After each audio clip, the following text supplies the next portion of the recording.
Bonjour, bienvenue à toutes et à tous à ce deuxième épisode de votre podcast pour y voir plus clair. Aujourd'hui, avec mes invités, nous parlerons du projet de loi 3. C'est le projet de loi visant à museler le syndicat. Nous parlerons également de la loi 14 ou le projet de loi 89. C'est le projet de loi, en fait, c'est la loi qui vient restreindre les droits des travailleuses et des travailleurs, puis qui vient leur enlever leur pouvoir de négociation. Avec le directeur québécois d'Unifor, Daniel Cloutier, ainsi qu'avec son adjoint, Maître Renaud Plante, nous en parlerons. Nous irons au fond des choses, ensemble, pour y voir plus clair.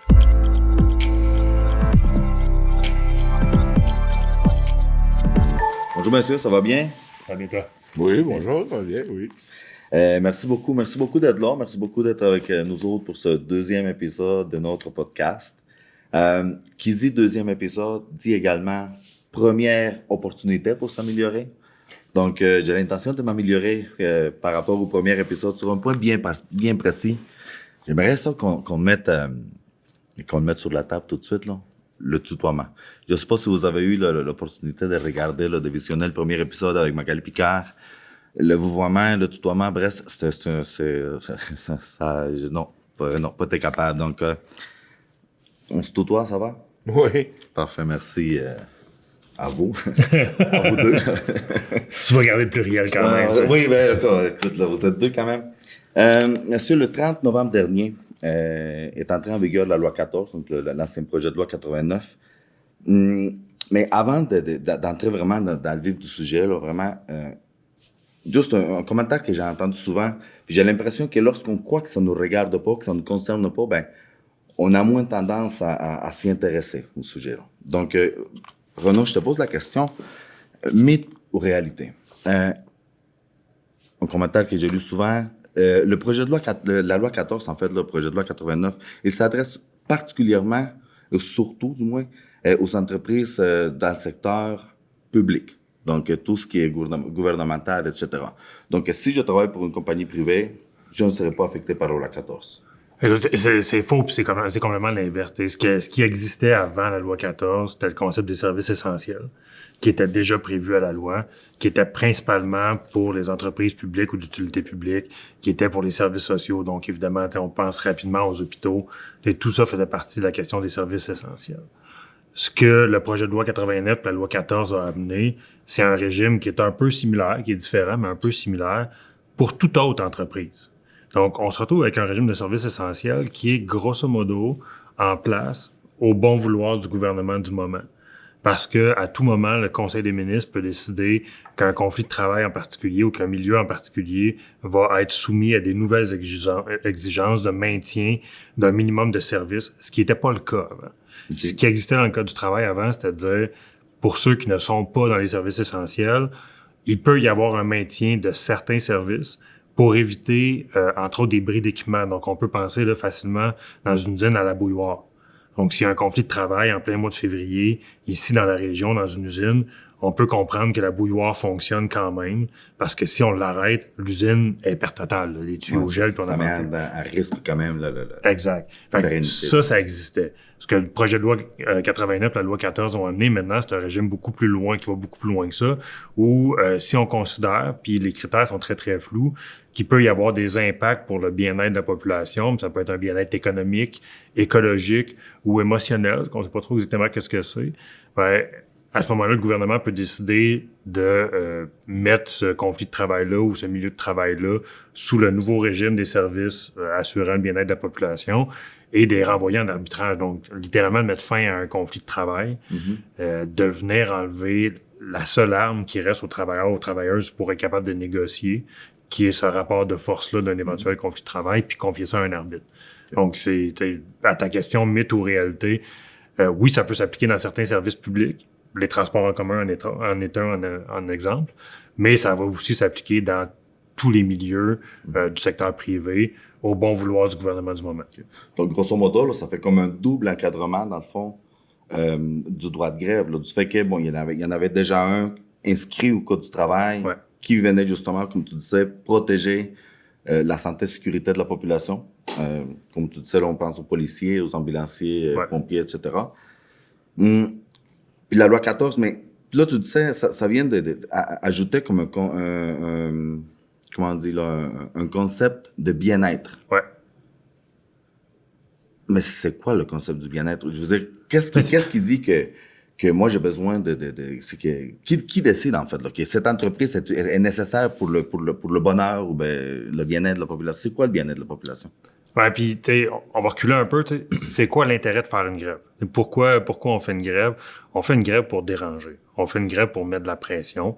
On fait jamais une grève de gaieté de cœur d'un syndicat. Parce que le ça met... travailleur est perdant quand même. Exact. Ça met tout le monde dans le trouble. Ça met tous les syndiqués qui sont sur la ligne de pitage en ce moment, qui sont pas au travail, ça les met dans le trouble aussi financièrement. Ils perdent une bonne partie de leurs revenus pour mener une bataille qu'ils ont décidé de mener collectivement ensemble.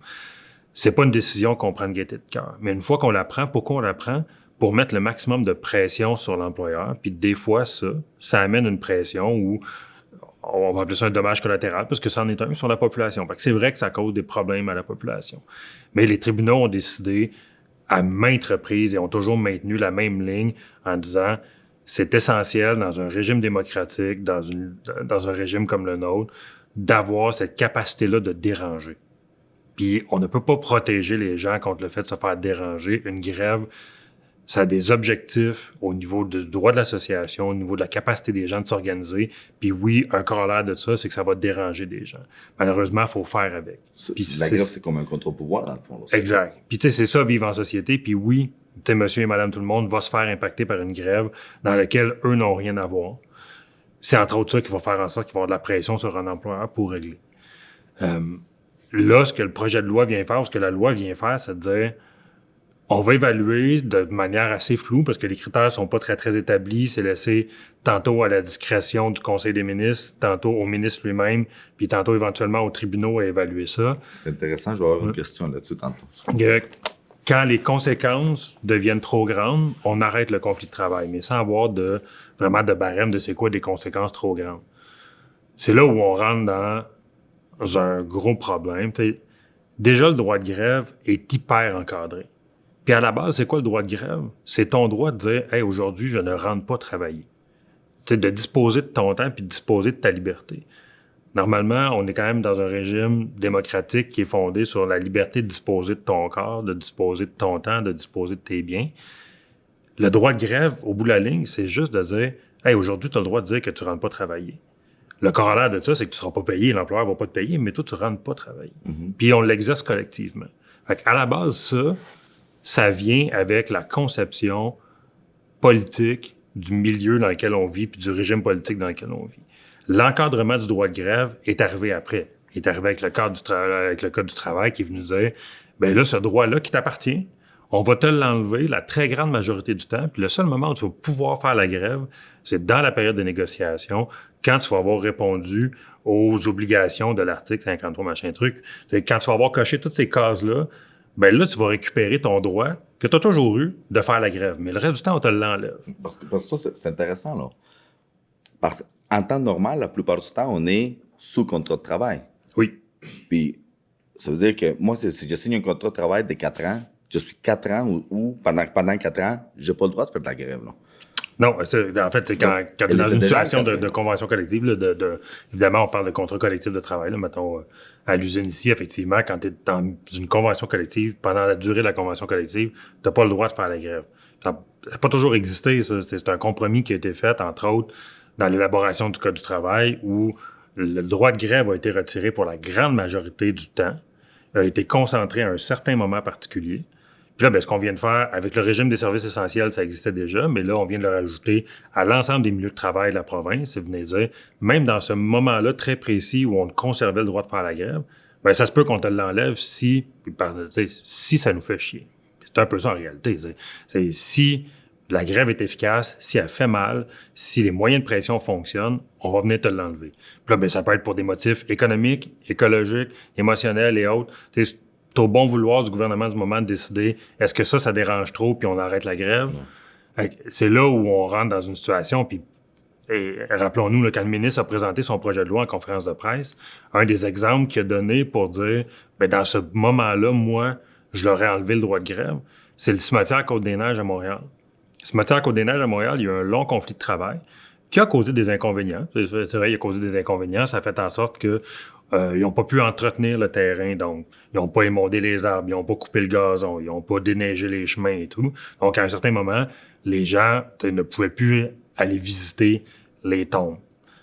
Ils n'ont pas été capables de faire de l'inhumation des corps pendant une certaine période. Est-ce que c'est un inconvénient? Est-ce que ça peut être un peu problématique? La réponse est oui. C'est sûr qu'il y a des familles qui sont affectées là-dedans.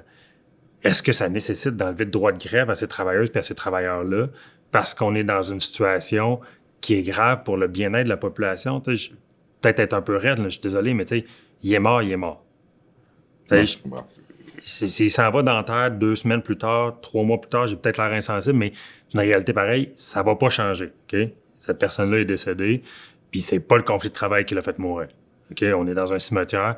Le fait que les gens ne puissent pas aller se promener, puis là, il y a les familles, mais il y a aussi les gens qui vont pique-niquer. C'est un grand parc là-bas. Que les gens ne puissent pas aller se promener, qui est le premier exemple qui vient en tête du ministre pour dire « Moi, j'aurais appliqué ma loi dans cette situation-là pour mettre fin au conflit de travail », ça vient vous dire qu'il y a plus grand conflit de travail qui vont être acceptés au Québec. Ça en dit long pour la suite, là. Puis on peut, si je peux me permettre, on peut imaginer des scénarios différents, mais qui seraient plausibles. Parce que le ministre se donne des grands pouvoirs avec ça, discrétionnaires. Mais, par exemple, le gouvernement du Canada s'apprête et a déjà commencé à investir des milliards de dollars, des dizaines de milliards de dollars dans l'industrie militaire. Donc, la prétention, c'est qu'on va fabriquer des avions, des tanks, des véhicules militaires. On a besoin d'aluminium. Et là, il y a des chaînes d'approvisionnement où on s'approvisionne en aluminium, puis on a besoin de ça pour faire fonctionner les chaînes de fabrication de ces produits-là. Et là, grève. La vallée de l'aluminium tombe en grève. Et là, ça interrompt les chaînes d'approvisionnement pour la fabrication de ces produits-là. Et là, le gouvernement, le ministre se dit « Ouais, mais ça, c'est important pour le bien-être de la population. Nous autres, on a besoin de ces tanks-là. Donc, je leur donne le retour au travail, puis allez-vous en arbitrage. » Et ça, dans un contexte comme celui-là, en admettant que l'employeur, dans un tel scénario, a des affinités avec le gouvernement, des entrées, capacité de faire du lobbying, pas mal plus que moi pis toi, là, ben, pourrait-il convaincre le ministre que ça devient ça? Et pourrait-il avoir comme stratégie de dire, ben, je négocierai pas fort parce que le ministre va intervenir, et rendu là, ça va aller d'un arbitre, puis l'arbitre, ben lui, il entre ma position de, mettons, recul de -2, et leur position de s'avancer de +5, ben s'il tranche la poire en 2, moi, ça vient de me coûter juste 2. Ça ouvre pas la porte C'est le genre à la de négociation scénario que, puis aujourd'hui, tu sais, c'est plausible, et ça pourrait devenir une réalité avec ce projet de loi-là. Non, puis tu fais bien amener l'arbitrage parce que le problème fondamental de l'arbitrage, c'est qu'on enlève toute la portion de négociation. Donc, il n'y a plus de négociation, il n'y a plus de question de rapport de force. Puis l'arbitre, ce qu'il fait, ou ce qu'elle fait, c'est d'essayer de décider, regarder qu'est-ce qui se fait à peu près dans le secteur, qu'est-ce qui s'est donné comme augmentation dernièrement, et de donner ça. Fait que c'est ça qu'il va ordonner. Ce qui fait en sorte que tu n'as plus aucune avancée possible ou de changement structurant dans une convention collective qui est possible si on te renvoie en arbitrage. Par exemple, les travailleurs à cet endroit-là décident que ce qui est important pour eux, c'est de se doter d'un nouveau régime de retraite ou d'un nouveau régime d'assurance. Ils ne tiennent pas tant que ça aux augmentations salariales. Pour eux autres, c'est ça qui est important.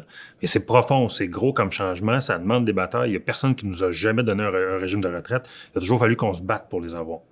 Un arbitre, il n'ira jamais dans 100 ans ordonner la création d'un régime de retraite. Lui, il va se maintenir à ce qui est la moyenne. Fait on va venir stagner. C'est ça qui va arriver, c'est que les conditions générales dans les secteurs syndiqués, mais par la bande, dans l'ensemble de la population, parce que le lien entre les deux est très, très clair. Parce que les syndicats sont capables de négocier dans des milieux de travail syndiqués, rejaillit sur l'ensemble de la population, puis fait une pression à la hausse sur les conditions de travail dans l'ensemble de la population. Bien là, on vient complètement saper ça, parce qu'on va se retrouver dans une place où on envoie ça à un arbitre, puis lui, sa game à l'arbitre, puis son travail, c'est de maintenir ça dans une espèce de statu quo, avec une augmentation qui suit le coût de la vie. Ouais, je comprends. Tu parlais tantôt, c'est comme si on allait se battre sans armes. Daniel, j'ai entendu à un moment donné, d'ailleurs, je pense que c'est justement là, c'est à un moment donné où tu t'es prononcé au sujet du projet de loi 89 à l'époque, avant que ce soit la loi 14. Là. Puis tu nous parlais en fait, tu parlais pas de la comédie musicale d'Évangeline, mais tu parlais du contexte dans lequel l'histoire a été vécue. Je trouverais ça intéressant là, de t'entendre, en fait, là, de nous parler, dans le fond, de se battre sans armes, en fait, là, un peu à l'aide là, de la déportation des Acadiens, un peu comme tu l'avais fait.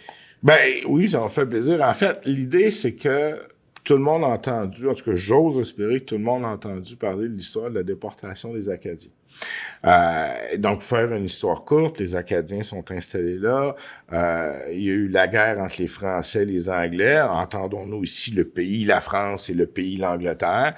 Et les gagnants, c'est l'Angleterre. Donc, dans ce qu'on s'échange à la fin de la guerre, l'Acadie devient anglaise.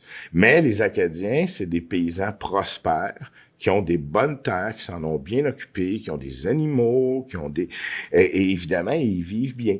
Et là, les Britanniques, un redoute que les Acadiens puissent se révolter contre eux autres parce qu'ils sont d'origine de France.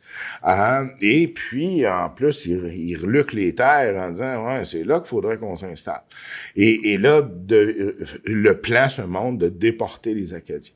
Bon, un des éléments de cette histoire-là, c'est que peu de temps avant le jour fatidique où on fait la déportation. Et là, on comprend qu'il y a eu, tu sais, c'est tout le temps comme ça, on crée des tensions, les tensions justifient qu'on prenne des actions. Donc, il y a tout ce jeu-là qui se passe entre les Britanniques et les Acadiens. Les Britanniques créent des tensions, les Acadiens réagissent, les Britanniques augmentent la pression. Et à un moment donné, l'idée, c'est de dire... On va vous désarmer parce que là, on veut éviter justement que ça s'embrouille, on veut éviter, puis on veut la paix, et font la règle que tous les Acadiens doivent aller remettre leurs armes. Évidemment, ils sont pas contentés d'attendre, ils sont allés dans les maisons, on ramasse les armes, etc. Une fois que les Acadiens ont été désarmés, quelques jours plus tard, là, ils ont réuni tous les hommes dans l'église. Et pendant que les hommes étaient dans l'église, pas d'armes, pas moyen de se défendre, ils ont pris les femmes, les enfants, ils ont mis ces bateaux, puis après ça, ils ont commencé à déporter les hommes. Et donc, il y avait plus aucune capacité à ce moment-là pour les Acadiens, les hommes notamment, de défendre leur maison, de défendre leur famille et d'empêcher que ça se fasse. Et ce que ça a provoqué, c'est que les familles ont été disloquées, les femmes d'un bord, les enfants de l'autre bord, les hommes de l'autre bord, bref, etc. Et le PL 89, qui est devenu la loi 14, moi, ça m'imageait ça, cette image-là, de dire le seul moyen de défense que les travailleuses, les travailleurs ont, c'est dans cette fenêtre-là que Renaud exprimait, là, de dire c'est là que je peux faire la grève. Moi, je peux, puis on s'entend à faire la grève, je peux récupérer ma liberté et dire je rentre pas travailler aujourd'hui. Puis je rentrerai pas travailler tant aussi longtemps que tel problème, que tel enjeu sera pas réglé. C'est le seul moyen d'action que j'ai. Et là, de façon préalable, le ministre a le droit de me l'enlever. Le ministre a le droit de m'enlever mes armes. Rendu là, je vais faire quoi? Tu sais, il y a une analogie là. Fait que je suis pas en train de dire que la CAQ, c'est les Britanniques de l'époque qui veulent disloquer famille, mais c'est le même genre de stratégie. Je te désarme à l'avance. Et après ça, vas-y au combat, mais tu iras pas au combat. T'as plus d'armes.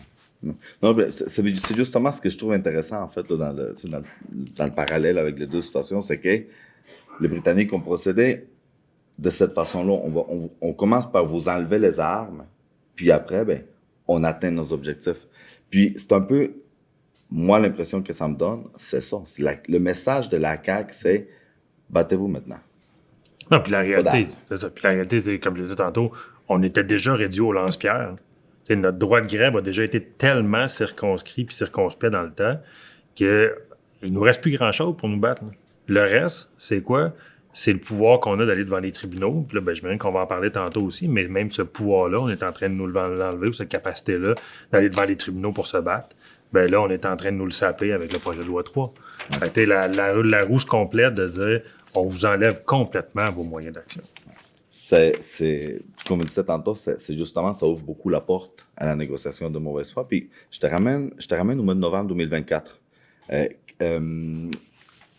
L'Association des employeurs maritimes a déclenché un lockout en novembre, le 11 novembre 2024, après que, avec une forte taux de participation, de presque 1100 travailleurs sur 1200, là, ou presque, on rejetait l'offre patronale à 99,7%. C'est presque l'unanimité. Là. Ouais. Dès le lendemain, l'employeur a décidé de mettre le travailleur en lockout. Le lendemain ou le surlendemain, je veux pas... le porte-parole de l'AEM a appelé une conférence de presse. Ouvertement, il a demandé au ministre fédéral d'intervenir puis de forcer le retour au travail. Puis ils ont eu le culot après de dire les entreprises canadiennes et québécoises sont prises en otage. Elle a oublié de mentionner que c'est eux qui les prenaient en otage. Mais encore une fois, c'est le méchant syndicat qui passe pour...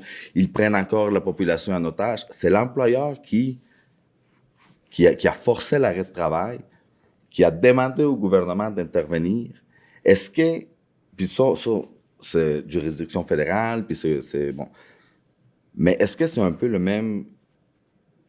Est-ce que c'est un exemple de ce qui pourrait arriver avec la loi 14, mais cette fois dans les usines, dans les entreprises privées?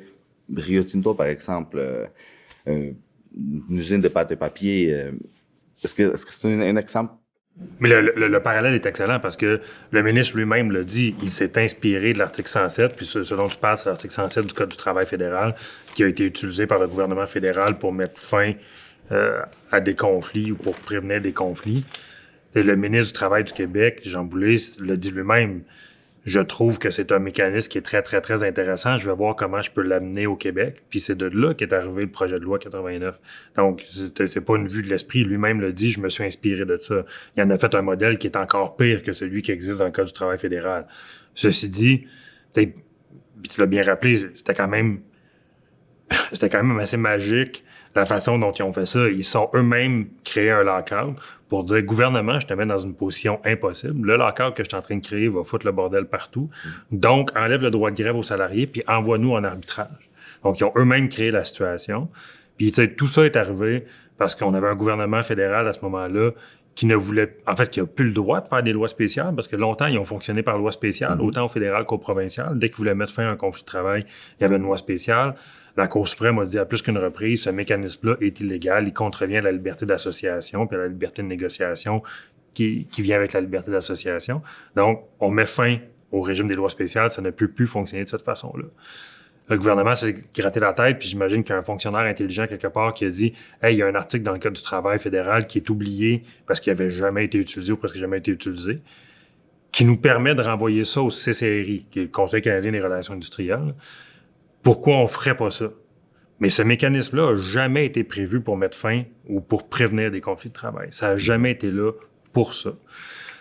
Là, il a été utilisé à 3 reprises. C'est contesté devant les tribunaux, évidemment. Fait que c'est en cour fédérale en ce moment. Mais c'est de ce mécanisme-là que le ministre du Travail, Boulet, s'est inspiré pour faire le projet de loi 89, la loi 14. Là où je dis qu'il l'a fait encore pire, c'est que certains pouvoirs que le Code canadien du travail donne au tribunal, le ministre, lui, se les est lui-même arrogés, donc c'est lui qui va décider, ou ça va être le Conseil des ministres qui va décider par décret.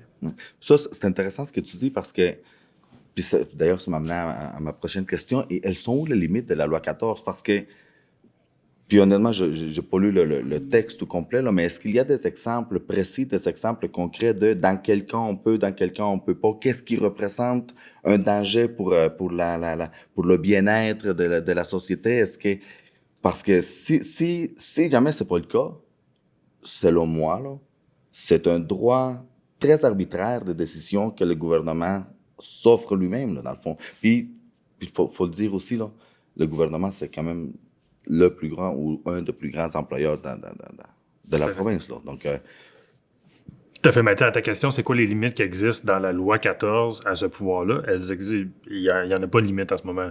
Et c'est un concept très, très flou de bien-être de la population. Puis après ça, allons interpréter c'est quoi le bien-être de la population. On risque d'avoir à peu près 8 millions de définitions différentes au Québec. Chacun va avoir la sienne.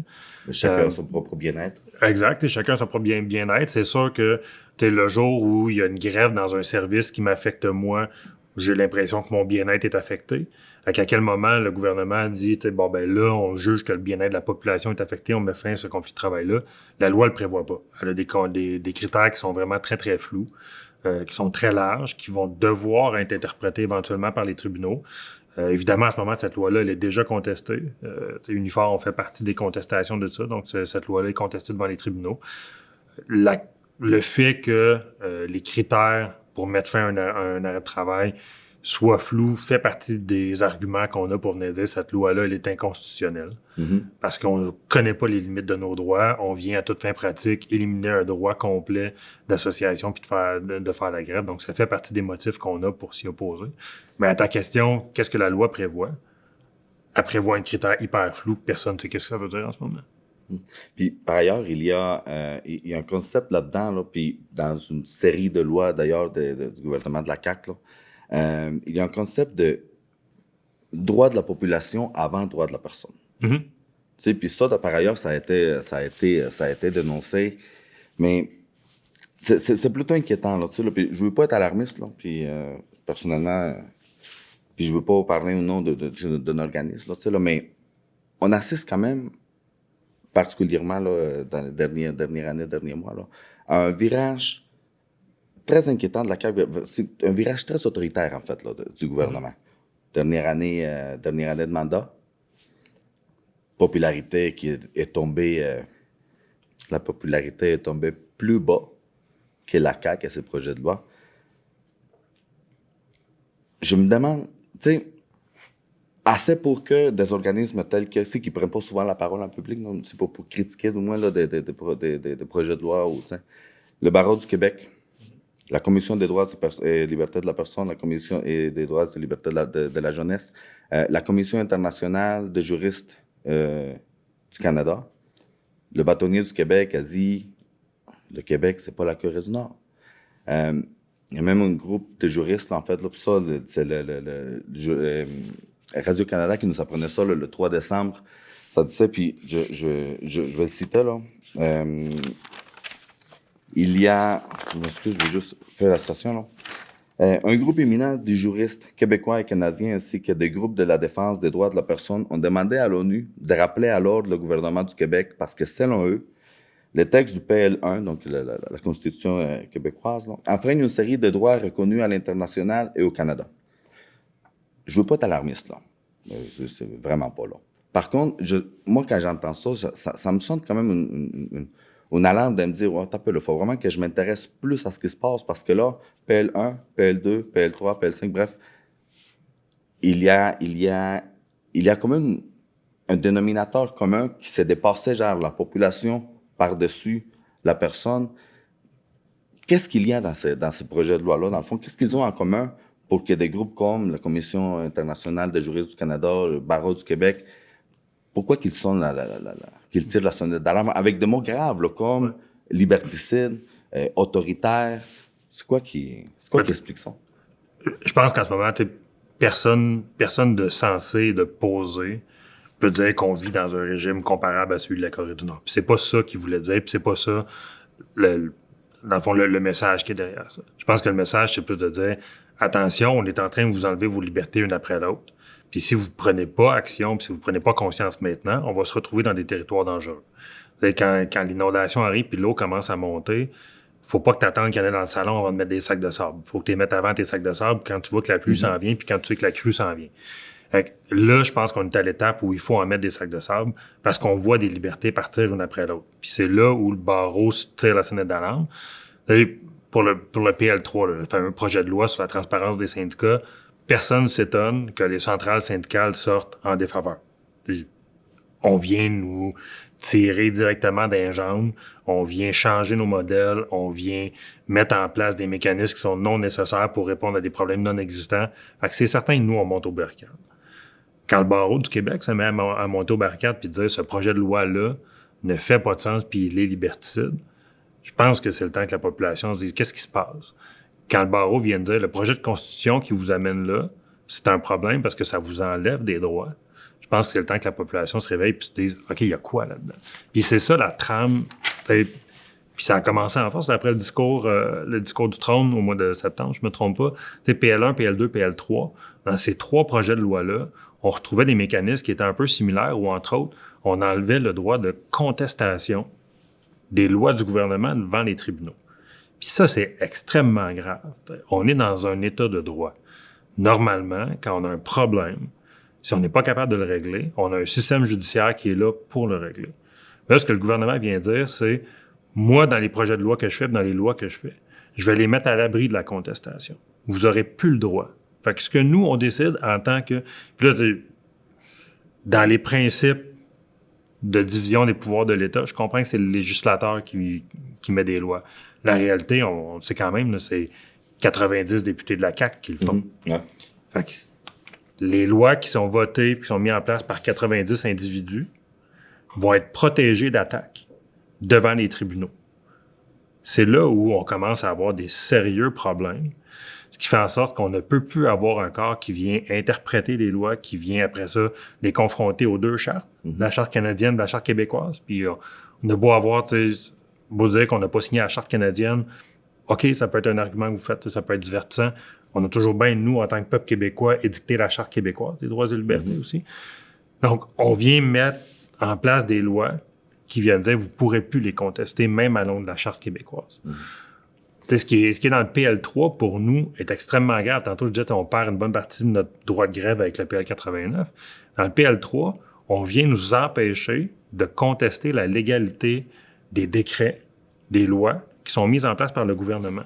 Ce qui est non seulement quelque chose qu'on doit faire souvent pour protéger l'action syndicale, mais très, très souvent pour protéger des individus. Ben, c'est là qu'on agit. On agit auprès de nos membres qui ont des problèmes, qui ont des situations juridiques. On les défend devant les tribunaux. Mais là, ce que le gouvernement vient faire, c'est de dire vous ne pourrez plus utiliser l'argent de la cotisation pour faire ça. Ouais. Là, le gouvernement vient nous dire après ça on ne vous empêche pas de le faire, il faut juste que ça se fasse par cotisation spéciale. Mais le mécanisme qui est mis en place pour avoir la cotisation spéciale est tellement compliqué, tellement impossible à la réaliser. T'sais, on vient de passer Ciné-Cadeau dernièrement. Là, on se rappelle la Maison des Fous dans Astérix, c'est passé A38. Ben, l'établissement de la cotisation facultative, c'est le même mécanisme dans lequel il nous envoie, fait en sorte qu'on ne pourra plus contester la légalité des lois. Donc, on a un gouvernement qui se met à l'abri de toute contestation, ce qui est à l'encontre de l'État de droit. C'est d'autant plus inquiétant. Là, on parle du projet de loi 3, on parle de contestation de loi. Daniel, est-ce que dans le passé, c'est déjà arrivé que le syndicat ait contesté des lois et gagné le bras de fer juridique, puis l'héritage ou bien les conséquences, dans le fond, de cette victoire se soient reflétées sur des avancées quelconques, là, pas seulement sur les travailleuses et les travailleurs, mais sur la société, là, sur les Québécois en général? Là. Ben, absolument. En fait, si on refait l'histoire du développement du mouvement syndical au Québec et au Canada et en Amérique du Nord, c'est fortement collé au développement moderne, social du Québec. Pourquoi il n'y a plus d'enfants qui travaillent dans des conditions dans les mines, dans les moulins à tisser, etc., parce qu'il y a eu une action syndicale. Comment est-ce qu'on a créé des caisses d'assurance-emploi parce qu'il y a eu un mouvement syndical? Comment on a limité la semaine de travail à 40 heures par semaine? Parce qu'il y a eu un mouvement syndical. Maintenant, il y a des lois, puis il y a des droits qui ont été gagnés spécifiquement pour les travailleuses et les travailleurs. Je viens d'en nommer quelques-uns. Mais les syndicats ont été aussi des acteurs particulièrement actifs. L'obtention de régimes d'éducation publique accessibles. Les syndicats ont milité pour ça. Des soins de santé publics accessibles, gratuits. Les syndicats ont milité pour ça. Au niveau de défoncer les barrières, d'assurer une meilleure égalité entre les hommes et les femmes, les syndicats ont lutté contre ça, puis ont participé, ont été un citoyen actif dans ces luttes-là. Donc, le Québec moderne tel qu'on le connaît a été en grande partie monté. On est arrivé là parce qu'il y a eu des mouvements syndicaux forts. Par exemple, un fait que peu de gens savent, la première loi qui encadrait les syndicats au Canada, c'était pour les interdire. C'est direct de la Deuxième Guerre mondiale, le gouvernement voulait s'assurer d'une production militaire puis de l'effort militaire, et il a adopté le premier code du travail pour dire, vous n'avez pas le droit. Vous n'avez pas le droit de faire la grève, vous n'avez pas le droit de rien faire. Et donc, cette lutte-là entre le pouvoir, que ce soit le pouvoir du gouvernement ou le pouvoir du capital, puis les travailleuses et les travailleurs, c'est l'histoire qu'on a connue au 20e siècle, au 21e siècle. Et on n'aurait pas, puis on vivrait pas comme on vit aujourd'hui, si ça aurait pas pu se faire. Les lois sur la santé et sécurité proviennent des luttes que les syndicats ont faites. Le fait qu'on protège les régimes de pension, qu'on institue des régimes de pension, ça provient des luttes que les syndicats ont fait. Donc, il y a énormément d'éléments aujourd'hui qu'on prend pour acquis, comme si la nature des choses fait en sorte que ben non, c'est normal, c'est là. Mais il faut pas oublier que, par exemple, prenons des fonds de pension. Si on va voir dans les travailleurs non syndiqués, il y a très, très peu de fonds de pension. On dit aux travailleurs, c'est ta responsabilité individuelle de prévenir tes vieux jours. Mais dans un contexte où tu peux pas avoir non plus un gros pouvoir sur ton propre travail. Donc, c'est ça les conditions. Le loyer, tu contrôles pas ce que tu vas payer, tu contrôles pas ce que tu vas payer à l'épicerie. Donc, ta capacité réelle de prévoir ça est très peu faible, mais on te responsabilise toi. Donc, encore une fois, c'est l'action syndicale. Le Fonds de solidarité. Au début des années 80, une très grosse crise économique au Québec. En Amérique du Nord en général, mais parlons du Québec. Et un des gros outils qui nous a permis de sortir au travers de cette crise-là, c'était une idée de Louis Laberge, qui était un leader syndical à l'époque, et avec le gouvernement, ça a créé le programme Corvée Habitation. Donc, il y avait un soutien pour rénover les maisons, pour bâtir du logement. Et ça a relancé l'industrie de la construction, puis ça a recommencé à faire tourner la roue. Et peu de temps après, on est arrivé avec l'idée du Fonds de solidarité. Aujourd'hui, c'est 22 milliards de dollars que les travailleuses et les travailleurs ont mis en commun pour supporter les entreprises, créer des entreprises, faire en sorte qu'ils peuvent exporter, qu'ils peuvent grossir. Évidemment, l'objectif, c'est de créer des emplois et de créer de la richesse. Et donc, tout ça, c'est investi et dans voilà. les entreprises. Fait que c'est l'action des syndicats. Fait que quand le gouvernement limite l'action syndicale ou tend à limiter l'action syndicale, techniquement, il lutte contre il essaie d'affaiblir les contre-pouvoirs qui sont essentiels dans une démocratie. Renault en a traité, mais par exemple, les projets de loi, non seulement ils retirent les droits travailleurs, mais c'est inédit. Par exemple, si on prend le projet de loi 2, on disait aux médecins, tu n'auras pas le droit de prendre ta retraite. On va juger si c'est véritablement une retraite ou si on pense que non, c'est pas vraiment une retraite. Je veux dire, j'ai plus la liberté de choisir à quel âge je vais arrêter de travailler. Il y avait des dispositions dans ce projet de loi-là qui faisaient en sorte que si publiquement on dénonçait le projet de loi, n'importe qui, on pouvait être victime d'avoir des amendes. Assez d'amendes jusqu'à 25 000 $. Depuis quand qu'on a des amendes parce qu'on s'exprime sur un sujet, sur un autre, c'est des ouvertures très inquiétante. Et ça devrait, au-delà du débat, les syndicats sont-ils trop puissants, pas assez puissants? Non. Comme individu, moi, on m'enlève des droits. Ça devrait on m'oblige de dire des affaires, on m'oblige de penser des affaires, on m'oblige de pas arrêter de travailler si j'essaie d'arrêter de travailler de façon légitime. Ça va beaucoup trop loin. Fais ça et ferme-la après, là. Et en faisant ça, un des acteurs principaux qui a permis au Québec d'être ce qu'il est aujourd'hui, tu le muselles, tu l'empêches de fonctionner. Seulement. Et là, t'espères que si le Québec est ce qu'il est aujourd'hui, c'est parce qu'on était là aussi. Donc, si tu changes la recette, là, c'est évident qu'au bout de la ligne, ça goûtera plus le sucre. Là. Absolument. Daniel, t'es directeur québécois d'Unifor. Tu représentes près de 55 000 membres au Québec. C'est le plus grand syndicat dans le secteur privé, dans le fond, au Québec, même au Canada, si je ne m'abuse. Je pense que c'était bien placé, là, dans le fond, pour mettre au clair certains points, pour démystifier peut-être certains mythes. Là. Je te fais part d'une croyance, je pense, qui est très répandue parce que je l'ai lu dans plusieurs commentaires. Puis, je te demande pas c'est quoi l'importance de l'implication syndicale en politique, mais je te demande comment ça a commencé? Quand ça a commencé? Pourquoi ça a commencé? Pourquoi que le syndicat, un jour, se dit non, on va se mêler de la politique, là, ça fait pas de sens. Là. Parce que tout est politique. Ultimement, les premiers syndicats, mettons, les premiers regroupements d'ouvriers, là, avant même que ça s'appelle un syndicat, là on est dans la mine, puis on meurt. Nos enfants sont exploités dans la mine, ils meurent. Tu sais, puis là, ma femme se retrouve veuve à 27 ans, 3 enfants, 5 enfants peut-être. Il n'y a pas aucun soutien pour cette personne-là. Puis les conditions, les mines s'effondrent, il y a des gaz, le petit canari dans la mine, faut qu'on le voie, le petit oiseau qui est en train de tomber. Hey, là, faut qu'on sorte, mais ça se peut qu'on le voie pas. Puis bon, ça, c'est des conditions atroces. Et là, les travailleurs disent, ça n'a pas d'allure, on continue pas de travailler dans ces conditions-là. Boss, tu vas changer ça ici. Et là, le boss, lui, dit, non, je te force, tu n'as pas le choix, tu vas y aller. Ah non, on n'ira pas. Ah ben oui. Puis là, le boss, il appelle le gouvernement, puis tu m'enverrais-tu de la police? Ah ben oui, je vais t'envoyer de la police, il y a du désordre, on va aller remettre de l'ordre là-dedans, on va casser ça.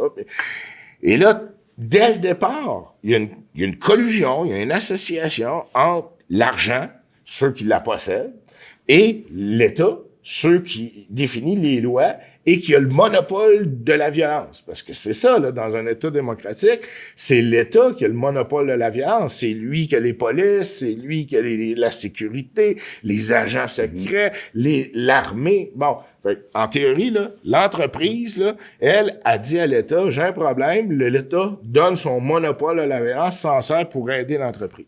Et là, t'as le travailleur qui est entre les deux.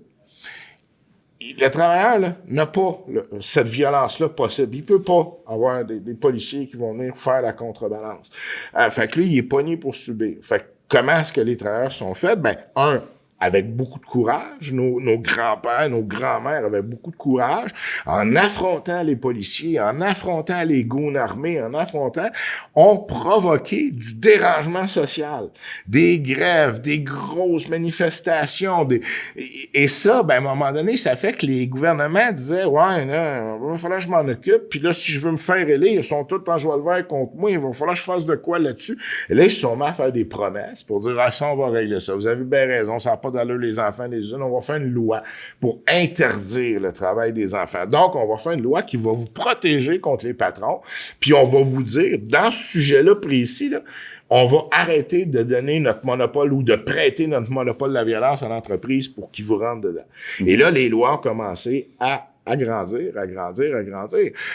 La Charte des droits et libertés, là, dont on fait état aujourd'hui, là, ça existe depuis 40 ans.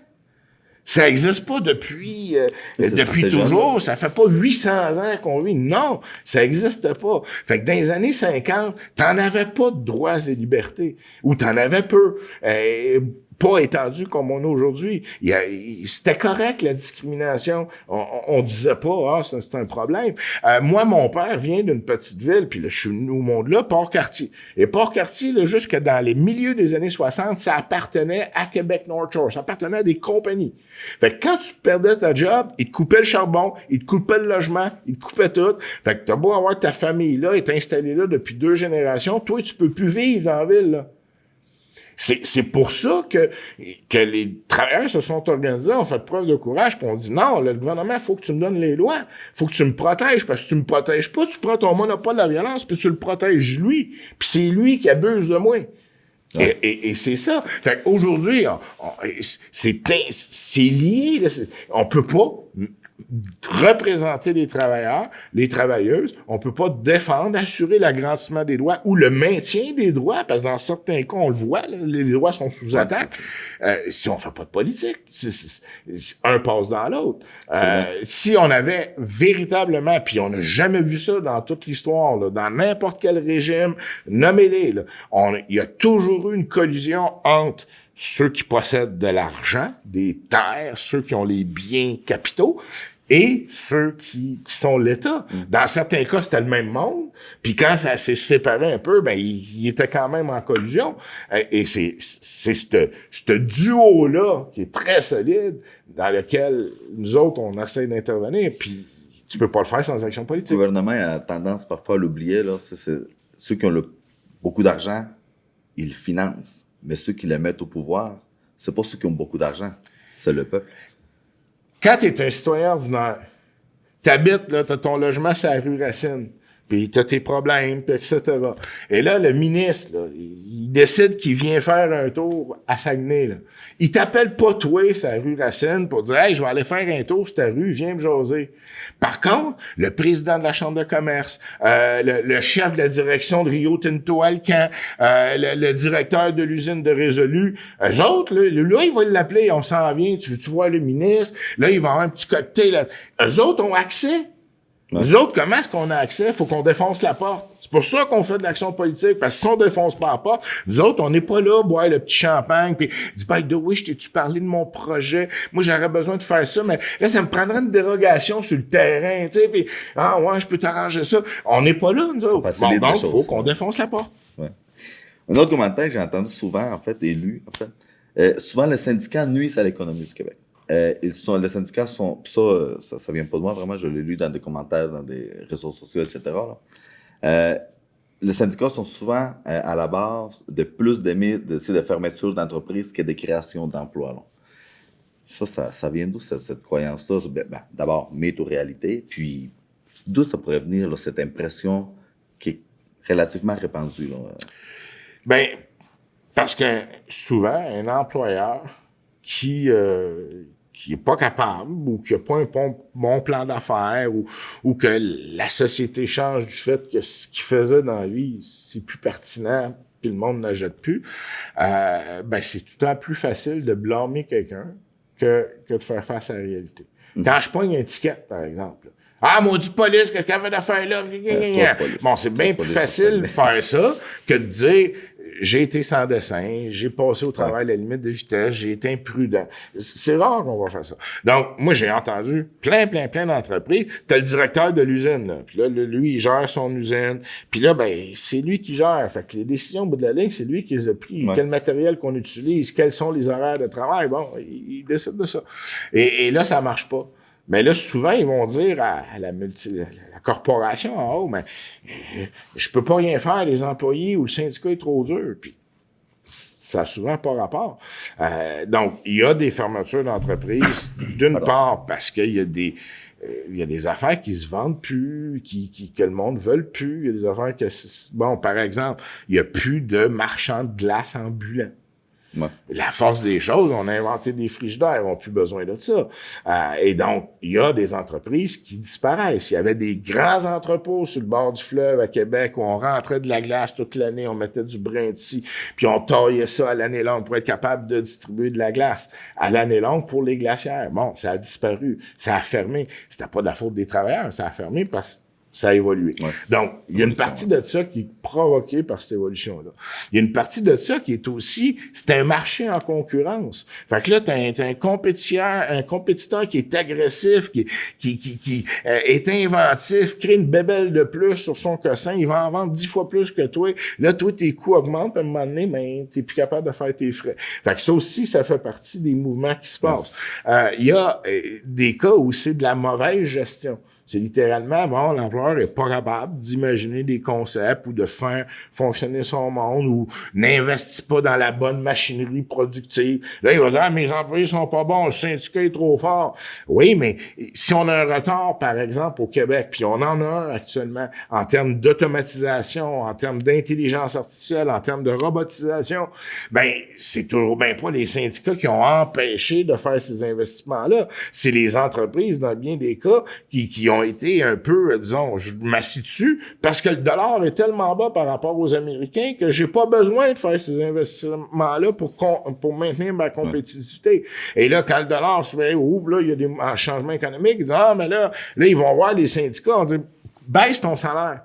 Donne-moi 2 heures de plus, mais je te les paierai pas. Parce que là, les temps sont durs. Puis là, le syndicat dit, mais ouais, non, c'est pas mon problème à moi.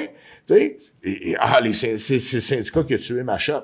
Mais c'est-tu le syndicat qui a tué ta shop ou c'est le fait que t'as encore de la machinerie qui date de 40 ans puis que le monde s'arrache le cœur à faire des miracles avec de l'affaire qui pue à l'esprit du jour. Et puis bref.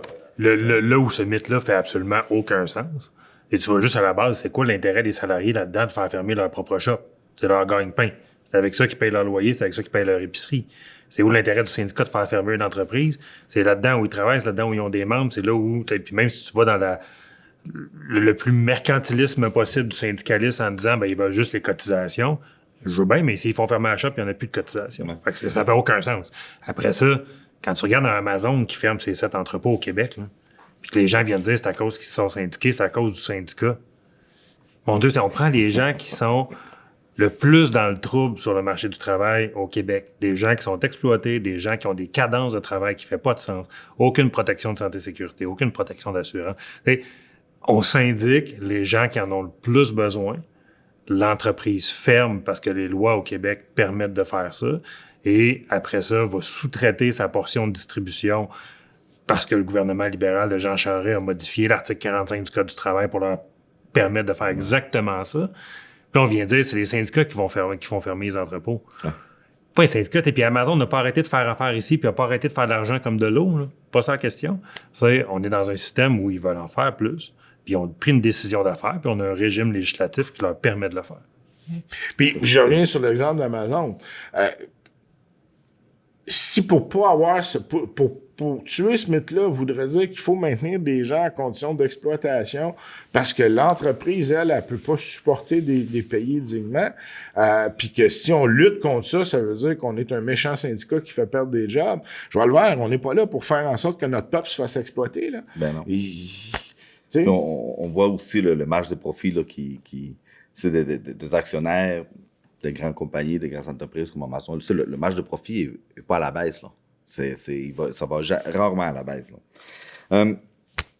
Le lobbying syndical, c'est l'une des pratiques là, politiques là, dans le fond, qui sont visées dans le projet de loi 3. Malheureusement, parfois, en raison, puis je le dis avec tout le respect là, que j'ai envers mes concitoyens et concitoyennes, par manque de connaissances, on peut se positionner favorable à une telle disposition. Désir, le syndicat, pas d'affaires en politique.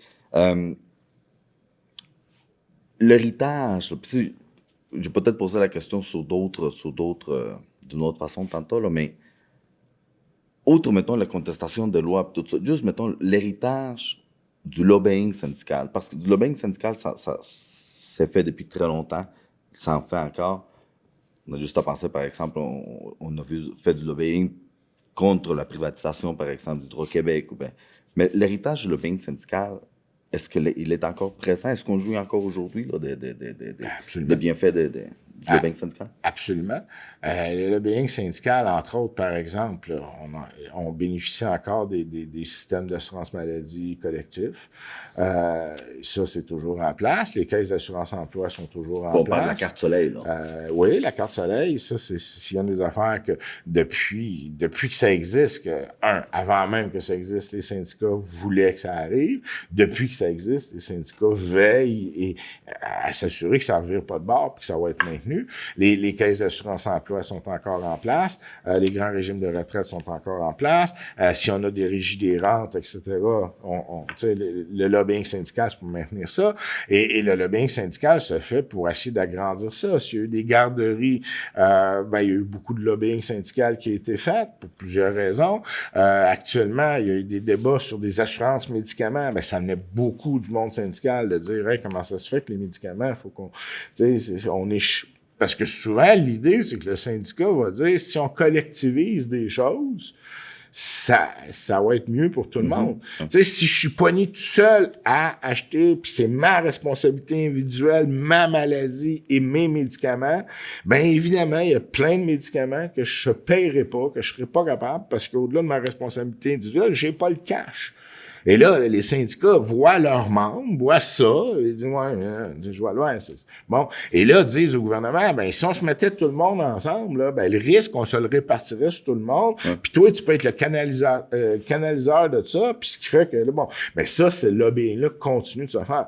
Donc, en général, les syndicats, puis c'est encore le cas aujourd'hui, vont faire des lobbying pour acquérir des droits collectifs, des avantages collectifs pour diminuer le taux de pauvreté, pour essayer de diminuer les écarts de richesse, qui vont au-delà des droits ou des conditions de travail des travailleuses et travailleurs syndiqués.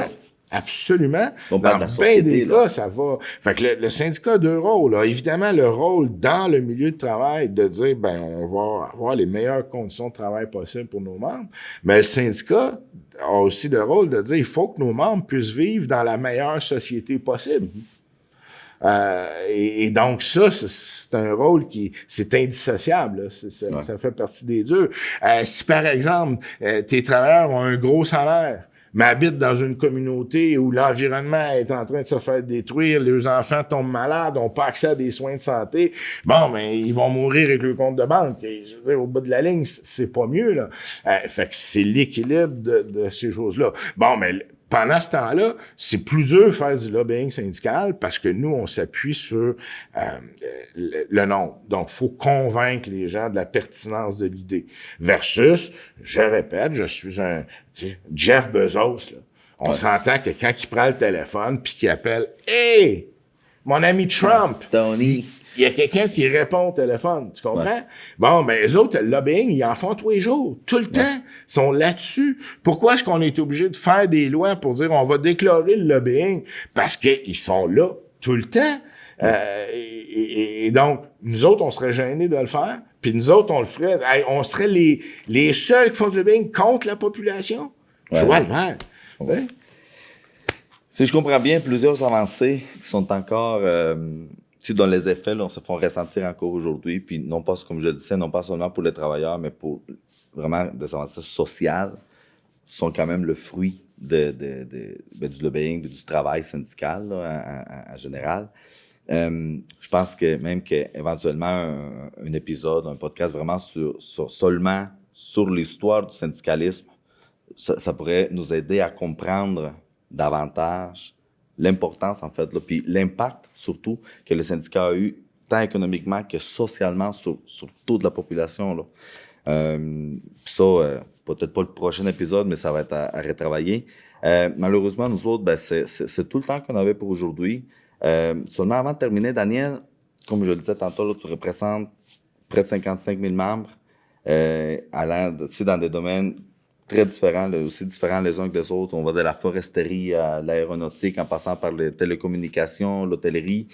Mais s'il y avait un message que tu voudrais adresser à tes membres, admettons, on est en assemblée, tu as 55 000 membres devant toi, tu as un message à leur transmettre, je t'invite à t'adresser à tes membres, puis tu leur dirais quoi? Alors?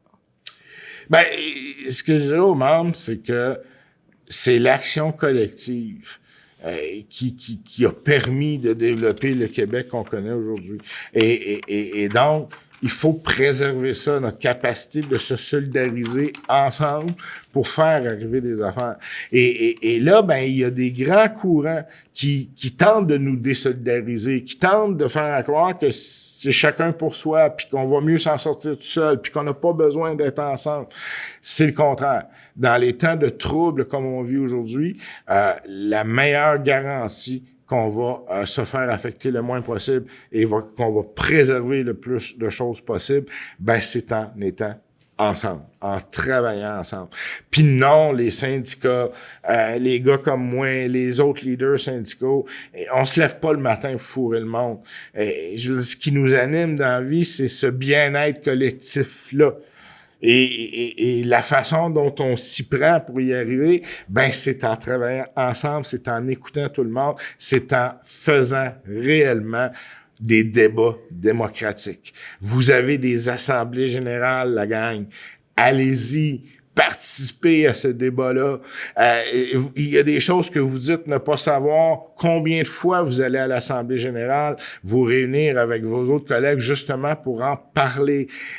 Tout est public, tout est transparent, que ce soit les finances, les décisions, les raisons, les projets, les campagnes, tout est discuté dans les assemblées générales. Et donc, tombez pas dans le piège de croire qu'ils font ça dans votre dos. Faites juste un peu faire l'effort d'y aller, de participer. Vous allez voir, c'est ensemble que ça se passe. C'est ça que je voudrais dire. Merci beaucoup. Daniel, je rappelle à nos auditeurs, tu es le directeur québécois d'Unifor. Renaud, Tu es avocat, mais tu es également l'adjoint au directeur québécois chez Uniphar.